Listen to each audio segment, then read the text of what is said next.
छत्रपती शिवाजी महाराजांनी जेव्हा शाहिस्ते खानाला मारलं त्यानंतर औरंगजेबने आपला सगळ्यात हुशार आणि ताकदवर सरदार मिर्झा राजे जयसिंग याला पाठवलं, पण तो सुद्धा राजांना घाबरला होता.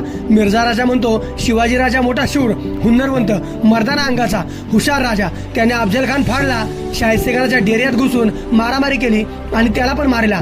आपणास यश कसे येईल जर आपली सुद्धा तशीच अवस्था झाली तर?